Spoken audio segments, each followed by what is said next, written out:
Crazy आहे भाई Instagram. काल आम्ही एक रील अपलोड केली आणि भरपूर हेट कमेंट आल्यात. बरीच हुशार माणसं पण होती कमेंट सेक्शनमध्ये ज्यांना कळालं मला काय बोलायचं आहे, आणि थँक्यू गाईस, तुम्ही हुशार आहात. पण बरेच मुद्दे बाहेर आले थ्रू दिस रील, आणि ज्याच्यावर मला आता बोलायचं आहे. एक मुद्दा होता जो कमेंट सेक्शनमध्ये भरपूर येत होता, तो म्हणजे मराठी माणूसच मराठी माणसाचा पाय खेचतो. First of all, always be little open to little criticism. ठीक आहे, तसं पण मी या रीलमध्ये कोणाला क्रिटिसाइज केलंच नव्हतं मुळात. फक्त copy paste content is not good. फक्त व्ह्यूजसाठी करणं इज नॉट गुड असं मला पर्सनली वाटतं. व्हरायटी असली पाहिजे, क्रिएटिव्हिटी असली पाहिजे, तुमचं स्वतःचं काहीतरी असलं पाहिजे असं मला वाटतं. It is my opinion. हे पण मी बोललो आहे रीलमध्ये. आणि आयरॉनिकली मी त्या दिवशी ही स्टोरी टाकली आणि त्या मराठी रॅपरला मी पर्सनली जाऊन DM केलं. तो मी पॉज करून वाचू शकता हा DM. आत्ता ती जी वेडी माणसं होती, मी असं गलिच्छ शब्द वापरणार नाही, वेडी माणसं जी होती, जी म्हणत होती की अरे मराठी माणूसच मराठी माणसाचा पाय खेचतो, बघा ह्याला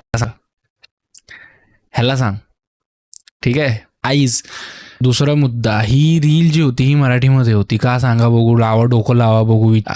मला हिंदी येते, मी हिंदीमध्ये आधी पण कॉन्टेंट बनवायचो, आता पण अधेमध्ये बनवत असतो. ठीक आहे, आणि आय गेस हिंदीमध्ये जास्त ऑडियन्स पण आहे ना, राईट? ऑडियन्स पण येतात, व्ह्यूज पण जास्त येतात हिंदीमध्ये, right? Still this reel was in Marathi. Why? कारण वेड्यांनो, मराठी कॉन्टेंट पुढे न्यायचं आहे ना. मी आणि माझी मित्रांना असं पर्सनली वाटतं की बाबा आपण मराठीमध्ये कॉन्टेंट बनवला पाहिजे, मराठीमध्ये, आणि मराठी पॉप कल्चरसाठी बनवलं पाहिजे. पॉप कल्चरला आपण पुढे घेऊन गेलो पाहिजे. अनफॉर्च्युनेटली रिस्पॉन्स जरा डेंजरच आला आहे ह्या रील नंतर. आणि कमेंट सेक्शन वाचल्यानंतर मला तरी हे कळालं की जरा लो IQ वाले लोक ना जरा जास्तच आहेत. I am not saying you can't disagree, you can disagree. ठीक आहे, हेटरेड आणि जरा नीट बोलू शकतो माणूस. You can disagree and you can put your opinion in a good manner. ठीक आहे, असं मला पर्सनली वाटतं.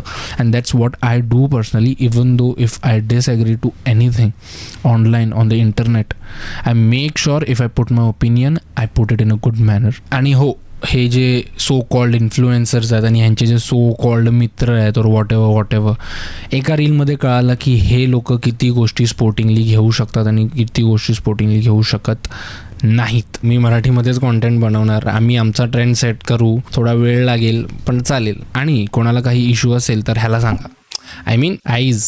आणि हो, whoever wants to promote their Marathi content please DM. I will make sure आम्ही प्रमोट करू आमच्या वेने. स्टोरीज असो, पोस्ट असो, रिॲक्शन असो, वॉट एव्हर असो. आणि हे जे बाकीचे आहेत ना, जे फक्त चाव आहेत, त्यांना राहू द्या. आईज. Peace out, bye bye, take care guys, love you, be kind.